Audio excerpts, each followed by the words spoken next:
Hello, and welcome to this week's writing tips. Um, Today, we're going to talk about imagery, especially in horror. Um, the first, the first image should be the hook. We've already talked about hooks. So from the hook, there needs to be more imagery. So if we're focusing on horror, um, because it's not a movie and we can't see the scenes, you need to ensure that you have really detailed descriptions of imagery.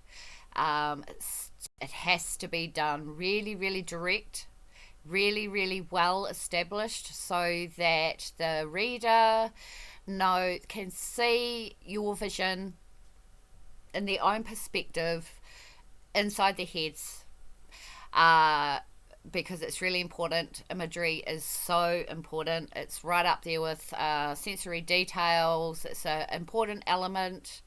Um, Imagery is what keeps your reader going, keeps it reading, keeps your reader reading, keeps your reader invested. It's so important, especially if somebody's reviewing your work. They want to. It depends what your tone is. You might have jump scares in there, or you might just have surrealism or whatever it is you're building. You need to have that imagery planted in your mind.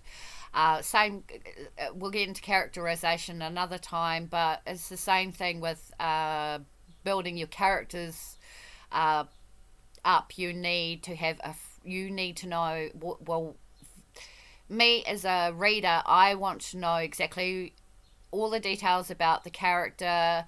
I want to know the imagery, so I want to see the character in my head as much as I can. And that goes for all the details as well that you've got in your book. The imagery is really important so that we can grasp it. Just to basically, when I write a story, I write it from the perspective of perhaps movie scenes, movie clips. For horror, for me, it's the gorier the better. And if yeah, so that carries on into your work, so that your reader can understand what you're going on about. Um, so there's lots of different types of horror genres. There's dystopian as well, and sometimes the imagery is quite hard to grasp when it comes to that sort of genre. So I try to stay away from that and have more direct horror. So if you are going for horror and you want horror scenes in it, then you've got to make them explicitly detailed as much as you can. So that's another important element that needs to be defined and accomplished, and that's in imagery. So hopefully that's helped you on this week's journey in your writing. Maybe you're stuck and you don't know why your book's not working.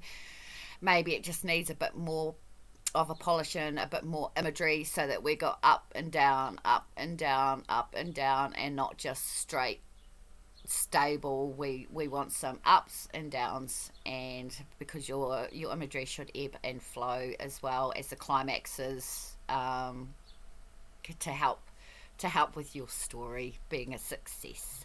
So hopefully that's helped you in this journey today, and we'll catch you next week.